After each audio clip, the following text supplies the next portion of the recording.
Okay, this is part 2 for the MG Gundam Kyrios. In part 2, we will be going over the transformation.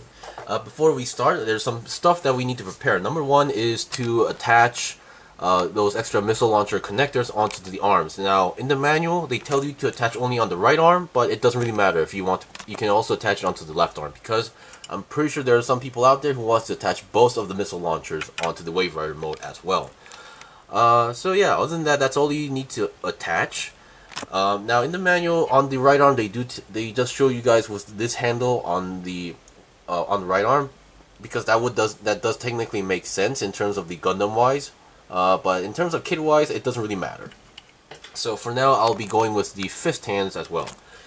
And before we start the transformation, I just want to mention number 1 is that just to make sure, like, it's a very basic information, which I don't think it's really necessary to show at this point, but yes, the kit can go. The kit does have some sidewave movement, so of course you need to adjust a little bit. So and readjust the back skirt. So the max I've gone so far was like going about 90 degrees, but that was like only forcing it. So like this. So you can go about 90 degrees to the side, but yeah, other than that, I don't think it was really that necessary to show you guys that.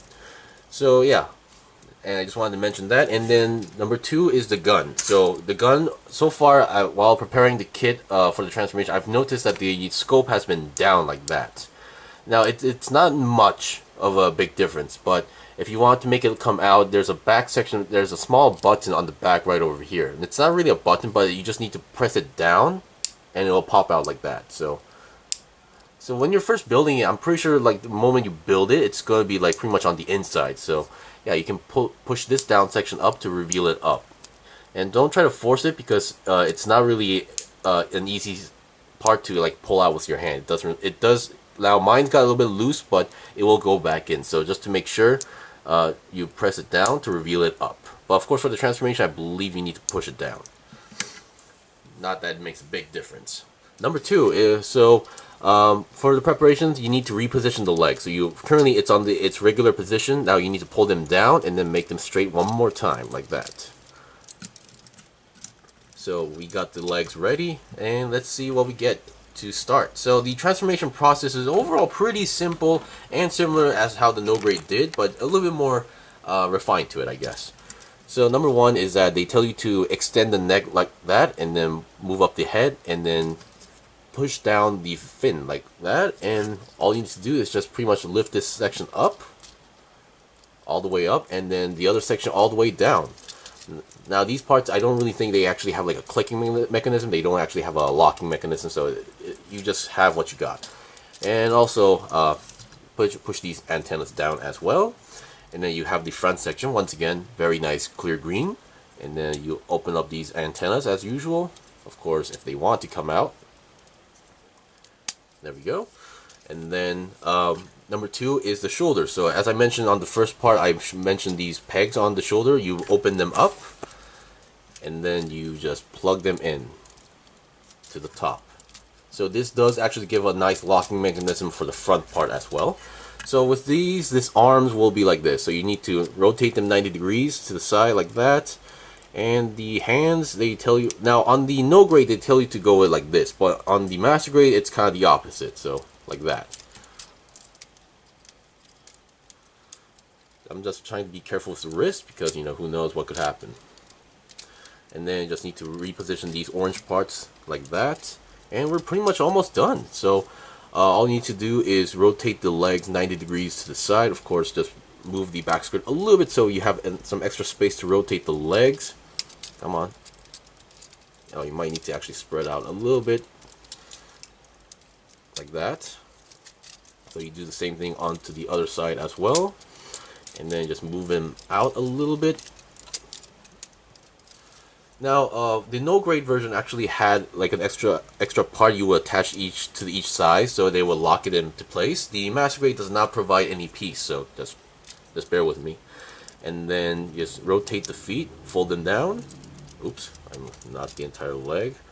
And the wings, these you have to do the thing I just showed in the part 1. So you just pull them up or pull it out, and then rotate, put them down.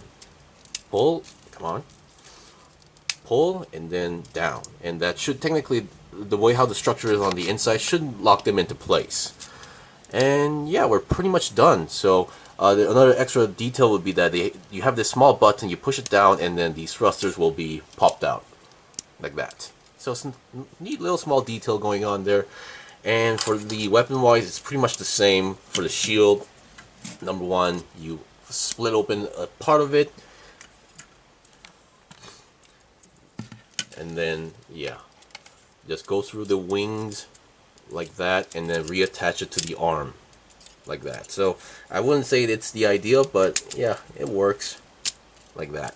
So you have it like that, and then for the gun, you plug it into the pegs right over here. So like that. So if you don't want to have the gun, what you can do is pretty much attach the missile launchers onto the bottom. Although in certain games I could have sworn that the missile launchers were on the side instead of on the bottom section right over here. So I guess it really depends on which version you've seen as well. And there we go. Of course, if you want to attach this to an action base, you have to use the plug right over here and then attach it to an action base. And there you go. You have the Wave Rider form, or the jet mode, and here we have the no grade version as well on the side. So you can see pretty much, you know, basic, similar structure in terms of transformation as well. Of course, the color-wise, the Master Grade definitely has a better orange compared to that, and the cockpit definitely looking much more better with the extra clear green piece instead of having a sticker on the inside. And overall, just more detail and less stickers going on here and there. So yeah, there's not much to talk about regarding the Wave Rider form as well, because once you transform it, it's pretty much that. There's not much of a gimmick, or there's not much you can do with this, because there's no articulation on a plane or on a jet. So once again, that's pretty much it for the Master Grade Kyrios review. I would definitely say this was a worthy of a kit. Basically, a very solid build, fun kit. There's less stickers than I thought, and yeah, overall there's a lot of stuff to go for, and I can definitely see they did get some references from the no grade versions, which pretty much could say that the no grade version was actually pretty good than we think. But yeah, if you have the no grade version, I would still suggest on getting the Master Grade version, because you can definitely see the difference on how they did it. You can basically see how they Master Gradenized the no grade version into this, and it was definitely a worthy of a kit, and it's not that expensive as I thought. Anyway, thank you for watching the review. This was the review of the Master Grade Gundam Kyrios. If you guys got any questions or requests, leave a comment below. I still have more stuff to buy and build and make reviews out, so please stay tuned. Until then, see you guys next time.